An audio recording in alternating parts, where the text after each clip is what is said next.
नमस्कार प्यारे बच्चों। आज का हमारा अध्यापन बिंदु है कवि पद्माकर के द्वारा रचित उनकी लाक्षणिक रचना जगत विनोद की ऋतु वर्णन की व्याख्या भाग। पद्माकर कवि ने ऋतु वर्णन भी किया था और गंगा स्तुति भी की। गंगा स्तुति से संबंधित उनके पदों की व्याख्या हमने हमारी पहली दोनों वीडियो में कर ली। आज हम उनकी जगत विनोद के अंदर संकलित ऋतु वर्णन की व्याख्या करेंगे। व्याख्या करने से पहले प्रसंग लिखना है। प्रसंग में हम क्या लिखेंगे? प्रस्तुत काव्य पंक्तियाँ हमारी हिंदी की पाठ्य पुस्तक रीति काव्य में संकलित रीतिकालीन आचार्य कवि परंपरा के निर्वाहक रीति कवि पद्माकर की लाक्षणिक रचना जगत विनोद से अवतरित किया गया है। प्रकृति चित्रण और ऋतु वर्णन के धनी पद्माकर उपर्युक्त पद में बसंत ऋतु का उद्दीपन रूप में वर्णन कर रहे हैं कि जगत को सुखदायी बसंत गोपियों के लिए विरह में जलाने वाला बन रहा है। उसके पश्चात ये प्रसंग लिख देंगे। प्रसंग लिखने के पश्चात हम इसकी व्याख्या करेंगे। व्याख्या में कूलन में, केली में, कछारन में, कुंजन में। कूलन का अर्थ होता है नदी का किनारा। केली का अर्थ होता है पृथ्वी। कछारन का अर्थ होता है दलदली भूमि। कुंजन का अर्थ होता है कुंजों में। क्यारिन में कलीन किलंकत है। क्यारिन में फूलों की क्यारियाँ। कलीन बिना खिला हुआ फूल और किलंकत का अर्थ होता है छिटकना या चटकना। कवि कहता है पद्माकर बसंत ऋतु की सर्वव्यापक सत्ता का वर्णन करते हुए लिखते हैं कि धरती पर बसंत के आगमन से चतुर्दिक पेड़ पौधे नव पल्लव और फूलों से लकदक हो जाते हैं। कवि कहता है कूलन में नदी के शांत किनारों में, केली में पृथ्वी पर काम क्रीड़ा करते हुए युवक युवतियों में, कछारन में समुद्र एवं नदी किनारे की दलदल मिट्टी में, कुंजन में फूलों के कुंजों में, क्यारिन में फूलों की क्यारियों और कलीन किलंकत है और रंग बिरंगी कलियों अध खिले फूलों में बसंत किलक रहा है, चुटकी देकर हंस रहा है। कहे पद्माकर परागण में पौन हूँ में। पौन हूँ का अर्थ होता है सुगंधित हवा और परागण का अर्थ होता है परागकण, फूलों के परागकण। कहे पद्माकर परागण में पौन हूँ में, पानन में पिक में पलासन पगंत है। पानन का अर्थ होता है पत्ते, पिक का अर्थ होता है कोयल, पलासन का अर्थ होता है ढाक का वृक्ष और पगंत का अर्थ होता है बिखरना। कवि कहता है फूलों के परागों में, बसंत में बहने वाली मंद सुगंधित पवन में, पेड़ पौधों के नवीन पत्तों में, कोयल के मधुर स्वर में और फाल्गुन के महीनों में, पलास के केसरिया रंग में बसंत बिखरा पड़ा है। पगंत है बिखरा पड़ना, बिखरा पड़ा है। द्वार में, दिशान में, दूनी में, देश देशन में। पद्माकर कवि कहते हैं सभी द्वारों में, दिशान दिशाओं में, दूनी दुनिया में, देश देशन में, देखो दीप दीपन में, दीपत दिगंत है। दिगंत का अर्थ होता है प्रज्वलित होना। कवि कहता है कि बसंत के प्रभाव से प्रत्येक द्वार दिशान, प्रत्येक घर घर में, द्वार द्वार में, सभी दिशाओं में, पूरी दुनिया में, देश विदेश में, दीप दीपन में, द्वीपों और महाद्वीपों में, सभी तरफ बसंत की दीप्ति अर्थात चमक ही चारों ओर व्याप्त हो रखी है। प्रकाश चारों ओर व्याप्त हो रखा है। बेथिन में, बेथिन का अर्थ होता है गली। बेथिन में, ब्रज में, नवेलिन में, नवेलिन नव यौवनाएं जो होती हैं वो, बेलिन में बेल वलरियाँ होती है वो, बनन में, वन में, बागन में, बाग में, बगरियो बसंत है। बगरियो बसंत का अर्थ क्या होता है? व्याप्त है, चारों ओर व्याप्त है। कवि कहता है गली गली में, ब्रज में, नव यौवनाओं में, बेल वलरियों में, वन बगीचों और तालाब तालाबों में सर्वत्र बसंत व्याप्त हो रखा है। विशेष में हमें लिखना है ऋतुराज बसंत की सर्वव्यापकता को नाम परिगणन से दर्शाया गया है। नंबर 2, प्रकृति का आलंबन रूप चित्रण हुआ है। पद्माकर का यह पद ऋतु वर्णन की दृष्टि से रीतिकाल में पृथक एवं श्रेष्ठ स्थान रखता है।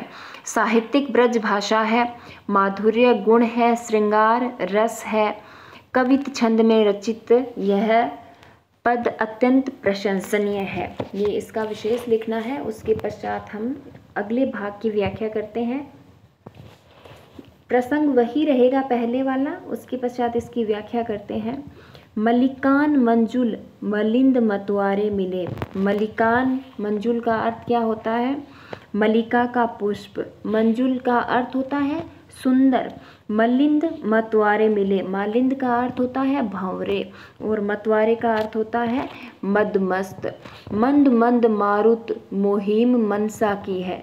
मारुत का अर्थ होता है हवा, मुहिम का अर्थ होता है एक अभियान और मनसा का अर्थ है यहाँ पर कामदेव।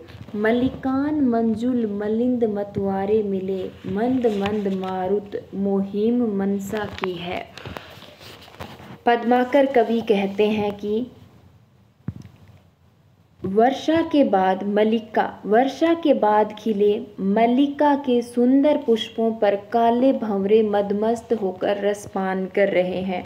मंद मंद मारुत मुहिम मनसा की है।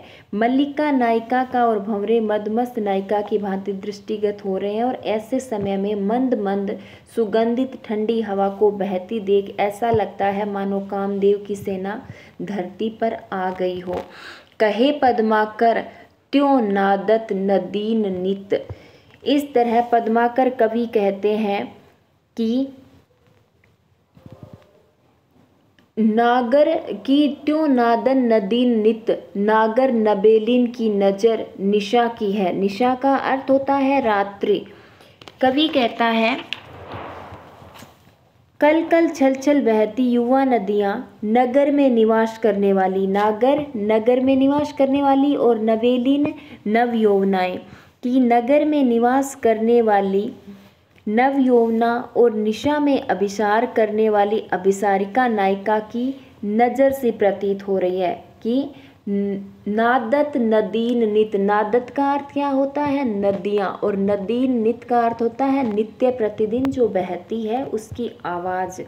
कि ऐसे समय में, बसंत के समय में जो नदियाँ हैं वो नित्य प्रतिदिन रूप से कल कल करती हुई बह रही है और वो ऐसे लगती है जैसे कि नगर में रहने वाली नवयौवना और निशा में अभिसार करने वाली अभिसारिका नायिका की नज़र हो। दोरत दरेरे देत दादुर सुदू है दीहे। दादुर का अर्थ होता है मेंढक, सुदू है सुदूर, दीह का अर्थ दिशा, सुदूर दिशाओं में। दोरत दरेरे देत दादुर सुदू है दीह। कवि कहता है वर्षा ऋतु में सुदूर तक टर मर की आवाज़ देने वाले मेंढक विरह में अपने प्रिय को दरेरे अर्थात ताने देते नायक के समान प्रतीत हो रहे हैं। दामिनी दमकनी, दामिनी बिजली, दमकनी का अर्थ है चमकना, दिशनी की दिशा में है।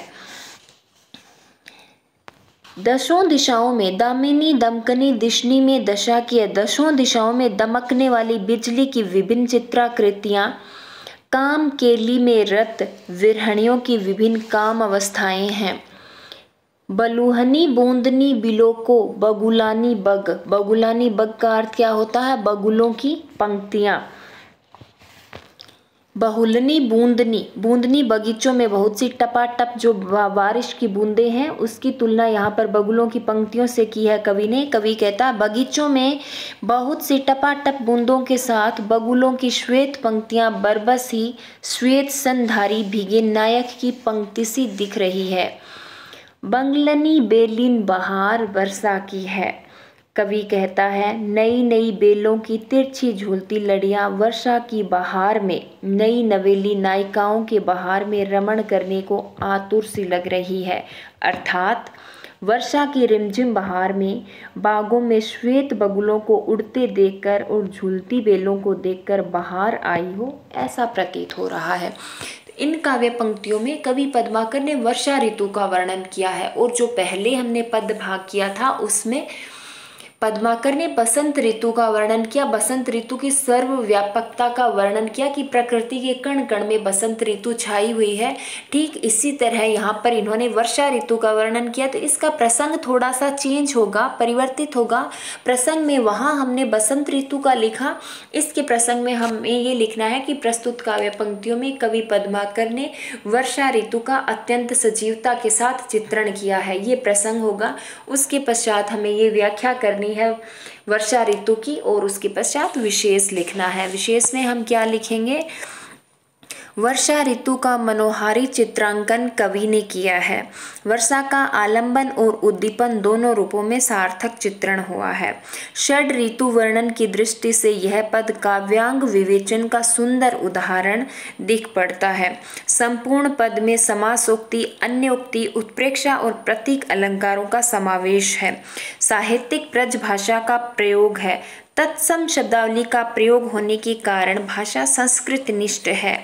श्रवण बिंब की सुंदर सृष्टि होती है। कवित्त छंद का प्रयोग है, वर्णन शैली है। ये सब हमें इसके विशेष में लिखना है। उसके पश्चात हम इसके अगले भाग की व्याख्या करते हैं। इसके अंदर कवि ने ऋतु वर्णन के अंतर्गत कवि ने शीत ऋतु का वर्णन किया है। पहले जो हमने पहला पद्यांश था बसंत ऋतु से संबंधित था, दूसरा वर्षा ऋतु से संबंधित था, और ये जो है ये शीत ऋतु से संबंधित है। तो इसके प्रसंग में हमें एक पंक्ति चेंज करनी है, बाकी वही पहले वाली पंक्ति रखनी है। दूसरे के अंदर हम क्या लिखेंगे? प्रस्तुत काव्य पंक्तियों में कवि ने शीत ऋतु की भयंकरता का वर्णन किया है और उसकी ठिठुरन से बचने का उपाय राम नाम जाप और सीताराम स्मरण को बताया है। काहे को बागंबर को ओढ़ी करूँ अडंबर। बगंबर का अर्थ होता है बाल की खाल की तरह बुना हुआ कंबल, यानी बाघ की जो खाल होती है उसके जैसा बुना हुआ कंबल। अडंबर का अर्थ होता है दिखावा। ओढ़ी करूँ का अर्थ होता है ओढ़ना। शीत ऋतु की ठंड से बचने के लिए भक्तिमय बनकर सांसारिक प्रपंचों को छोड़ने का प्रबोधन देता कवि पद्माकर कहता है कि काहे को बागंबर को ओढ़ी करूँ अडंबर की। शीत ऋतु में ठंड के अत्यधिक बढ़ जाने पर बाघ की खाल की तरह बना हुआ मोटा कंबल ओढ़कर बचाव करना केवल आडंबर मात्र है, क्योंकि इससे सर्दी का प्रभाव कम नहीं होता है। काहे को दिगंबर हवे दुगुब खाए रहिए। शीत ऋतु में इसके विपरीत जैन दिगंबर साधुओं की तरह वस्त्रहीन रहकर दूब खाना भी जरूरी नहीं है। कवि कहता है कि तू किस लिए मनुष्य को संबोधित करता हुआ कहता है कि तू सर्दी से बचने के लिए बाघ के खाल के समान मोटा कंबल ओढ़कर व्यर्थ ही क्यों दिखावा कर रहा, क्योंकि इससे सर्दी नहीं जाने वाली। और क्यों तू जैन साधुओं की तरह दिगंबर होकर दूब खाकर जीवित रहता, उसकी भी जरूरत नहीं है। अर्थात शरीर को सुविधा भोगी और सुविधा रहित दोनों ही बनाना अनुचित है।